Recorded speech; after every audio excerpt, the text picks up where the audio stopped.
Welcome to வின்டன் class. ஆக்சுவலாக நம்ம நேற்று சொன்ன மாதிரி இன்னையிலேருந்து நம்ம டாபிக்ஸ் ஆரம்பிக்க போகிறோம்.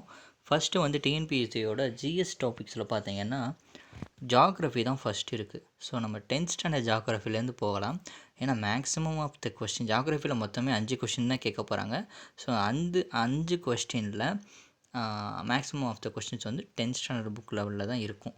ஸோ 10th புக் தான் ஃபஸ்ட்டு இம்பார்ட்டன்ட் ஜாகிரஃபியை பொறுத்த வரைக்கும். நீங்கள் எதை படிக்கிறீங்களோ இல்லையோ ஃபஸ்ட்டு 10th படித்து முடிச்சிருங்க. ஓகே, ஜாகிரஃபியே பிடிக்கலனாலும் பரவாயில்ல, 10th ஸ்டாண்டர்ட் ஜாகிரஃபியில் இருக்க 7 லெசனையும் படிச்சிருங்க. ஸோ நம்ம வந்து அதில் வந்து இப்போ டிட்யூன்னு இருக்கும் பார்த்தீங்களா, அதாவது உங்களுக்கு தெரியுமான்னு ஒரு டாபிக்.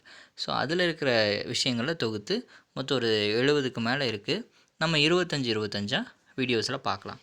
ஓகேங்களா? ஸோ நம்ம ஃபஸ்ட்டு சிலபஸில் ஜாகிரஃபியில் உங்களுக்கு தெரியுமா அப்படின்ற 10th ஸ்டாண்டர்ட் புக்கில் இருக்க டாபிக்ஸை மட்டும் பார்க்க போகிறோம். இன்றைக்கான வீடியோவில் முதல் 25 பாயிண்ட்டை சொல்கிறேன். நீங்கள் என்ன பண்ணுறீங்கன்னா, ஃபஸ்ட்டு நான் சொல்கிறத கவனிங்க. அடுத்து வீடியோவை பாஸ் பண்ணிவிட்டு என்ன சொல்கிறேனோ அதை எழுதுங்க. எழுதிட்டு அது ரிவைஸ் பண்ணுங்கள். மறுநாள் நான் போடுற வீடியோவையும் அப்புறம் இன்றைக்கி போடுற வீடியோ அப்புறம் நாளைக்கு போடுற வீடியோ ரெண்டையும் சேர்த்து என்ன பண்ணுறீங்கன்னா ரிவைஸ் பண்ணுங்கள். ஓகேவா? ஸோ இந்த மாதிரி கண்டினியூஸாக பண்ணிங்க அப்படின்னா உங்களுக்கு படிக்கிறதுக்கு ஈஸியாக இருக்கும். கொஞ்சம் கொஞ்சமாக படித்த மாதிரியும் இருக்கும். ஜாகிரஃபிக்குன்னு தனியாக சரத்தை எடுக்க தேவையில்லை. ஓகேவா? ஓகே, இப்போ வந்து ஃபஸ்ட்டு ஆந்திர பிரதேசத்தின் தலைநகரம் அமராவதி நகர் ஆகும். ஆந்திர பிரதேச மறுசீரமைப்பு சட்டத்தின்படி 2024 வரை ஹைதராபாத் நகரம் ஆந்திர பிரதேசம் மற்றும் தெலுங்கானா மாநிலங்களின் தலைநகராக இருக்கும் அப்படின்னு சொல்லியிருக்கிறாங்க. இது ஒரு ஜஸ்ட்டு ஒரு பாயிண்ட்டு தான், அந்தளவுக்கு ஒன்றும் பெரிய விஷயங்கள் கிடையாது. ஆந்திர பிரதேசத்தோட தலைநகரம் பார்த்திங்கன்னா அமராவதி நகர். ஆந்திர பிரதேசத்தோட மறுசீரமைப்பு சட்டம் பார்த்திங்கன்னா 2024 வரைக்கும் ஹைதராபாத் நகரம் ஆந்திர பிரதேசத்துக்கும் மற்றும் தெலுங்கானாக்கும், ஆந்திர பிரதேஷ் மற்றும் தெலுங்கானா இந்த 2 மாநிலங்களுக்கும் 2024 வரைக்கும் எது தான் தலைநகராக இருந்தது அப்படின்னா ஹைதராபாத். ஓகேங்களா? இதை வந்து பாயிண்ட்டாக நோட் பண்ணிக்கோங்க. அடுத்து ஆரவல்லி மலைத்தொடர், இந்தியாவிலேயே மிக பழமையான மடிப்பு மலைத்தொடர். ஸோ இந்தியாவிலேயே மிக பழமையான மடிப்பு மலைத்தொடர் அப்படின்னு கேட்டிங்கன்னா என்னது? ஆரவல்லி மலைத்தொடர். சரிங்களா? சரி, அடுத்து வந்து இமயமலை பல சிகரங்களின் இருப்பிடமாக உள்ளது. உலகில் உள்ள ஏனைய மலைகளை காட்டிலும் அதிகமாக சிகரங்களை கொண்டுள்ளது. ஓகேங்களா? அடுத்து உலகில் உள்ள 14 உயரமான சிகரங்களில் 9 சிகரங்களை தன்னகத்தை கொண்டுள்ளது. இது ரொம்ப முக்கியம். ஃபஸ்ட் பாயிண்ட்டோட இதுதான் ரொம்ப முக்கியம். மொத்த உலகத்தில் எத்தனை உயரமான சிகரங்கள் இருக்குது அப்படின்னு கேட்டாங்கன்னா 14 உயரமான சிகரங்கள் இருக்குது. அதில் 9 சிகரங்கள் எங்கே இருக்குது? இமயமலையிலேயே தான் இருக்குது. சரிங்களா? அடுத்து இமயமலையோட முக்கிய கணவாய்கள். இது வந்து மேட்ச் த ஃபாலோயிங்கில் கேட்குறதுக்கு நிறைய சான்சஸ் இருக்குது. ஸோ இந்த இமயமலையோட முக்கிய கணவாய்களை முதல்ல பார்த்துடலாம். காரகோரம் கணவாய் ஜம்மு காஷ்மீரில் இருக்குது. ஜொலிஷா கணவாய் ஹிமாச்சல் பிரதேசில் இருக்குது. ஹிமாச்சல் பிரதேசில் இன்னொன்று இருக்குது, சிப்கிலா. ஸோ இந்த ஜொலிஷா சிப்கிலா இது ரெண்டு எங்கே இருக்குது அப்படி பார்த்தீங்கன்னா ஹிமாச்சல் பிரதேசத்தில் இருக்குது. காரகோரம் கணவாய் ஜம்மு காஷ்மீரில் இருக்குது. அடுத்து பொமிடிலா கணவாய் அருணாச்சல் பிரதேசம். பொமிடிலா கணவாய் அருணாச்சல் பிரதேசம். அடுத்து நாதுலா கணவாயும் ஜெலிப்லா கணவாயும் எங்கே இருக்குது அப்படின்னா சிக்கிமில் இருக்குது. சரி, இப்போது மொத்தம் பார்த்தீங்கன்னா இமாச்சல் பிரதேசத்தில் 2, சிக்கிமில் 2, ஜம்மு காஷ்மீரில் 1, அருணாச்சல பிரதேசத்தில் 1, மொத்தம் எத்தனை இருக்குது? 6 இருக்குது. சரி, இந்த 6 கணவாய்களும் எந்தெந்த மாநிலத்தில் இருக்குது அப்படின்றத நீங்கள் நோட் பண்ணி வச்சுக்கணும். மேட்ச் த ஃபாலோயிங் கேட்குறதுக்கு அதிக வாய்ப்பு இருக்குது. அடுத்து பாகிஸ்தானையும் ஆப்கானிஸ்தானையும் இணைக்கும் கைபர் கணவாய் மற்றும் பாகிஸ்தானில் உள்ள போலன் கணவாயும். சரிங்களா? ஹைபர் கணவாயும் அப்புறம் போலன் கணவாயும் இந்திய துணைக்கண்டத்தில் உள்ள முக்கிய கணவாய்கள். இந்த கைபர் கணவாயும் போலன் கணவாயும் எது தான்? இந்திய துணைக்கண்டத்தோட முக்கிய கணவாய்கள் எதுன்னு கேட்டால் இந்த கைபரும் போலனும். இந்த போலன்றது பாகிஸ்தானில் இருக்குது. சரிங்களா? அடுத்து இமயமலை ஆறுகள்னு பார்த்தீங்கன்னா மொத்தம் 3 ஆறுகள் இருக்குது. சிந்து, கங்கை, பிரம்மபுத்திரா. 3 தான். இமயமலையோட ஆறுகள் கேட்டாங்க இப்போ என்ன இவற்றில் எது பொருந்தாதுன்னு கூட கேட்கலாம். ஸோ அந்த மாதிரியான விஷயங்களை நீங்கள் நோட் பண்ணிக்கணும். சிந்து, கங்கை, பிரம்மபுத்திரா. இமயமலையோட ஆறுகள் மொத்தம் 3. என்னென்னது? சிந்து, கங்கை, பிரம்மபுத்திரா. அடுத்து தீபகற்ப ஆறுகள். தீபகற்ப ஆறுகள்னு பார்த்தீங்கன்னா நர்மதை, தபதி, மகாநதி, கோதாவரி, கிருஷ்ணா, காவிரி. ஸோ தீபகற்ப ஆறுகள்னு பார்த்தீங்க அப்படின்னா நர்மதை, அடுத்து தபதி, மகாநதி, கோதாவரி, கிருஷ்ணா, காவிரி. மொத்தம் 6 இருக்குது. தீபகற்ப ஆறுகள் என்னென்ன இருக்குது? நர்மதை, தபதி, மகாநதி, கோதாவரி, கிருஷ்ணா, காவிரி, மொத்தம் 6 இருக்குது. அடுத்து சமச்சீர் காலநிலை என்பது பிரிட்டிஷ் காலநிலை என்றும் அழைக்கப்படுகிறது. இக்காலநிலை அதிக வெப்பமுடையதாகவோ அல்லது மிக குளிருடையதாகவோ இருக்காதுன்னு சொல்கிறாங்க. சமச்சீர் காலநிலைன்னா என்னென்னா ஒரு கிளைமேட் வந்து சமமாக இருக்கும். இதை வந்து என்னென்னு சொல்கிறாங்க, பிரிட்டிஷ் காலநிலைன்னு சொல்கிறாங்க. சமச்சீர் காலநிலைனாலும் பிரிட்டிஷ் காலநிலைனாலும் ஒன்று தான். அதோட அர்த்தம் என்னென்னா வெப்பமும் அதிகமாக இருக்காது, குளிர்ச்சியும் அதிகமாக இருக்காது, நார்மலாக இருக்கும். ஓகேங்களா. அடுத்து கடல் மட்டத்திலிருந்து 6.7 மீட்டர் உயரத்தில் அமைந்துள்ள சென்னையின் வெப்பநிலை 35 டிகிரி செல்சியஸாக இருக்கும் பொழுது, அப்போது 2240 மீட்டர் உயரமுள்ள உதகை அதோட வெப்பநிலை என்னவாக இருக்கும்னா 20 செல்சியஸாக இருக்கும். இது வந்து ஒரு ஜஸ்ட் ஒரு கொஷினாக புக்கில் கேட்டிருக்காங்க, நான் அதை இங்கே ஹிண்ட்டாக வந்து கொடுத்துருக்கேன். சரிங்களா. அடுத்து பார்த்தீங்கன்னா அதே மாதிரி இந்த கடல் மட்டத்தை பார்த்தீங்கன்னா கீழே இருந்து ஒரு 1000 ஃபீட்டுக்கும் 6.5 டிகிரி செல்சியஸ் என்ன ஆகும் அப்படின்னா அதாவது இந்த வெப்பநிலை வந்து குறையும். அது வந்து மனசில் வச்சுக்கோங்க. வானிலை என்பது ஓகேங்களா. வானிலை என்பது அது 80ன்னு வச்சுக்கோங்க. வானிலை என்பது ஒரு குறிப்பிட்ட இடத்தில் உள்ள வளிமண்டலத்தின் தன்மையை குறிப்பதாகும். வானிலை என்பது என்னென்னா ஒரு குறிப்பிட்ட இடத்தில் உள்ள வளிமண்டலத்தோட தன்மையை தான் வானிலைன்னு சொல்கிறாங்க. காலநிலைனா என்ன, ஒரு குறிப்பிட்ட பகுதியின் சுமார் 30-35 ஆண்டு சராசரியை தான் வானிலைன்னு சொல்கிறாங்க. ஒரு குறிப்பிட்ட இடத்துல வளிமண்டலத்தோட தன்மை வானிலை, 30-35 வருஷத்தோட சராசரின்னு கேட்டால் அது காலநிலை. ரெண்டுக்கும் அவ்வளோதான் வித்தியாசம். அடுத்து பார்த்திங்கன்னா உலகில் மிக அதிக மழை பெய்யும் இடம் பார்த்திங்கன்னா மவுசின்ராம் மேகாலயாவில் இருக்குது. மேகாலயாவில் மவுசின்ராமில் தான் உலகில் ரொம்ப அதிகமாக மழை பெய்யும். ஆவரேஜாக பார்த்திங்கன்னா 1141 சென்டிமீட்டர் வரைக்கும் மழை பெய்கிற அளவுக்கு அந்த இடம் வந்து அதிகம் மழை பெய்கிற இடம். புலிகள் பாதுகாப்பு திட்டம் 1973 தொடங்கப்பட்டது.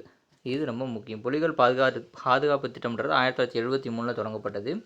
புலிகளை பாதுகாக்கவும் அதன் எண்ணிக்கை அதிகரிக்கும் நோக்கத்தோடு புலிகளின் பாதுகாப்புகள் தொடங்கப்பட்டன. இது வந்து அசஸ்டன் ரீசனில் கேட்கலாம். ஸோ இதை வந்து நோட் பண்ணிக்கோங்க. அடுத்து பார்த்திங்கன்னா இந்திய மண் வகைகள். இது ஜஸ்ட்டு நீங்கள் தெரிஞ்சு வச்சுக்கிட்டா போதும். இதெல்லாம் ஒன்றும் அந்தளவுக்கு இம்பார்ட்டன்ட் கிடையாது, இருந்தாலும் தெரிஞ்சு வச்சுக்கோங்க. இப்போ இருக்கிற டிஎன்பிஎஸ்சி எப்படியெல்லாம் நம்ம கொஸ்டின் கேட்குறாங்க அப்படின்றது கன்ஃபார்மாக சொல்ல முடியாது. ஸோ நம்ம நோட் பண்ணி கரிசல் மண் பார்த்திங்கன்னா 26.9%, செம்மண் 28%, வண்டல் மண் 22.16%, காடு மற்றும் மலை மண்றது 7.94%, வறண்ட பாலை மண்றது 6.13%, சரளை மண் பார்த்திங்கன்னா 2.62%. அடுத்து களிமண் சதுப்பு நில மண் 2.17%, மற்றும் கார மண் அப்படின்னா 1.29%. ஆக்சுவலாக இதில் வந்து என்ன மாதிரியான கேட்குறதுக்கு வாய்ப்பு இருக்குன்னா, இந்திய மண் வகைகளையே ரொம்ப வந்து கம்மியாக இருக்கக்கூடிய பெர்சன்டேஜில் இருக்க ஒரு கம்மியான அளவுலேயே காணப்படுற மண் எதுன்னு கேட்டாங்க அப்படின்னா நீங்கள் என்ன சொல்வீங்க, இந்த 1.29% இருக்கக்கூடிய உப்பு மற்றும் கார மண் சொல்லணும். இதே மாதிரி அதிகம் அப்படின்னு கேட்டாங்கன்னா அது நீங்கள் வந்து 28% இருக்குது பார்த்தீங்களா, செம்மண். ஸோ இந்தியாவில் அதிகமாக காணக்கூடிய மண் வகைன்னு கேட்டிங்கன்னா செம்மண். ஸோ இந்த மாதிரி தான் நம்ம இங்கேருந்து கொஷின்ஸ் நம்ம எடுத்துக்கணும். அடுத்து பாசன மூலங்கள். இந்தியாவில் நிறையா பாசன மூலங்களுக்கு குழாய் கிணறு மூலமாக 46% பண்ணுறாங்க. ஸோ பாசனம். கால்வாய் 24%, மற்ற கிணறுகளில் ஒரு 16%, பிற நீர் ஆதாரங்களில் ஒரு 11%, ஏரிகளில் ஒரு 3% பண்ணுறாங்க. சரிங்களா. இதுவும் ஜஸ்ட்டு தெரிஞ்சு வச்சுக்கிட்டா போதும். அடுத்து பிஎம்கேவை பிரதமர் மந்திரி கிருஷி சிஞ்சாயி யோஜனா. பிரதான் மந்திரி கிருஷி சிஞ்சாயி யோஜனா, இதுதான் அதோட full form. Pradhan Mantri Krishi சிஞ்சாயி Yojana. Actually இது எதுக்கான திட்டம் அப்படின்னு கேட்டிங்கன்னா, குறைந்த அளவோட நீரில் அதிக மகசூல் பெறுதல் மற்றும் தண்ணீர் பயன்பாட்டை மேம்படுத்த ஏற்படுத்தப்பட்ட திட்டம். ஸோ ஒரு திட்டத்தை பற்றி கேட்பாங்க, இப்போலாம் அதிகமாக திட்டங்கள் கேட்குறாங்க. ஸோ இந்த திட்டத்தை நீங்கள் நோட் பண்ணி வச்சுக்கணும். முக்கியமாக புக்கில் இருக்கிறது ரொம்ப முக்கியம். அடுத்து பார்த்திங்கன்னா இந்தியாவில் உள்ள இடப்பெயர்வு வேளாண்மையின் பல்வேறு பெயர்கள். அதாவது இந்தியாவில் உள்ள இடப்பெயர்வு வேளாண்மை பல்வேறு பெயர்கள் அப்படின்னா, இப்போ பாருங்கள், ஜூம் இப்போ ஈஸியாக உங்களுக்கு சொல்லணுன்னா பொன்னம்னு கேரளாவில் சொல்லுவாங்க, ஜூம்னு அசாமில் சொல்லுவாங்க, பொடுன்னு ஆந்திர பிரதேஷ் ஒடிசாவில் சொல்லுவாங்க, பீவார் மசான் பென்டா பீரா அப்படின்னு மத்திய பிரதேஷ் சொல்லுவாங்க. ஸோ ஒவ்வொரு இடத்துலையும் ஒவ்வொரு பேர் இருக்குது.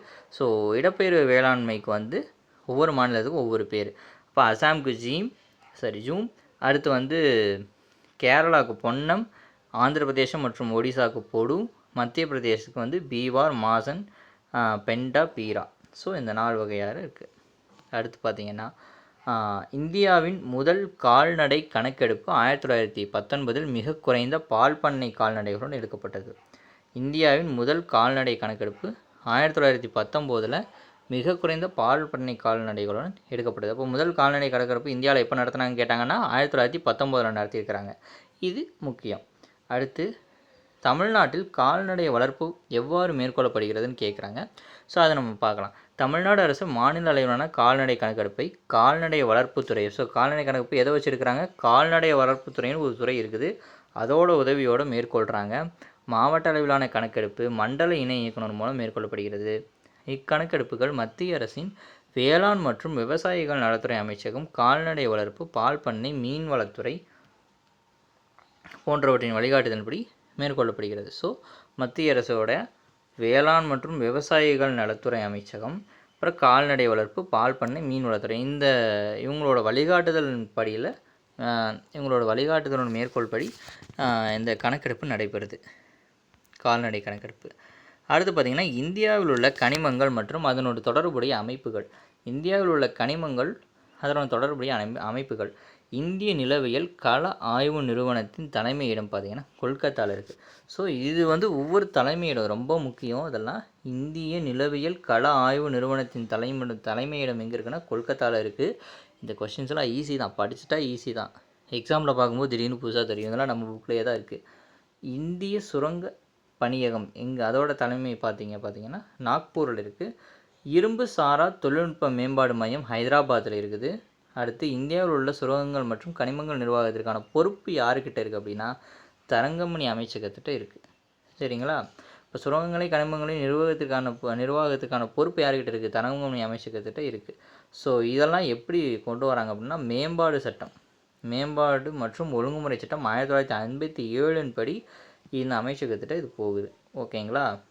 அடுத்து இரும்புத்தாது படிவு, இரும்பின் அளவு. ஸோ இரும்புத்தாது படிவும் அதோட அளவும் எவ்வளோ இருக்குன்னு தான் பார்க்க போகிறோம். இது ஜஸ்ட் நோட் பண்ணி வச்சுக்கோங்க. இது வந்து ஒரு மனப்பாடம் பண்ணுற ஜஸ்ட் ஒரு எப்படி சொல்கிறது, ஆவரேஜாக தெரிஞ்சுக்கிட்டால் போதும். மேக்னடைட் பார்த்திங்கன்னா 72.4%, ஹேமடைட் 69.9%, கோதைட்டு 62.9%, லேமனைட் 55%, சிட்ரைட் 48.2%. அடுத்து பார்த்திங்கன்னா இந்திய இரும்பு எஃகு ஆலயம் செயில். இந்திய இரும்பு எஃகு ஆலயம் தான் செயில். சரிங்களா? அடுத்து பார்த்திங்கன்னா இந்தியாவில் இரும்பு எஃகு தொழிற்சாலைகள் திட்டமிடல் மற்றும் வளர்ச்சிக்கு இது முக்கிய பங்காடு. இரும்பு எஃகு தொழிற்சாலை திட்டமிடல் வளர்ச்சிக்கு எது முக்கிய பங்காடுறது இந்த செயில். இப்போலாம் வந்து இந்திய இரும்பு எஃகு ஆணையம் தமிழில் கொடுக்கறது கிடையாது, இங்கிலீஷில் ஈஸியாக செயல்னு கொடுத்தோம். நிறைய பேருக்கு செயல் ஃபுல் ஃபார்ம் தெரியாது.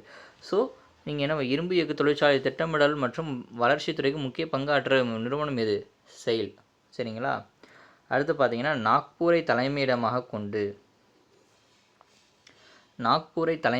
கொண்டு இயங்கி வரும் இந்திய மேங்கனீசு தாது. அப்போ இந்திய மேங்கனீசு தாது நிறுவனம் எதை தலைமையிடமாக கொண்டு வந்திருக்கு, நாக்பூரை தலைமையிடமாக வச்சுருக்கு. So Magnetize Over India Limited, இங்கிலீஷ்லையும் தெரிஞ்சு வச்சுக்கோங்க. ஒரு சில கொஷின்ஸ் தமிழ்லையுமே இங்கிலீஷோட வேர்ட்ஸ் வச்சு கேட்குறாங்க. ஸோ வந்து தெரிஞ்சுக்கோங்க. 50% மேங்கனீஸை உற்பத்தி செய்து உலக சந்தை மதிப்பீட்டில் முதன்மையாக திகழ்கிறது இந்தியா. இது வந்து ஞாபகம் வச்சுக்கோங்க.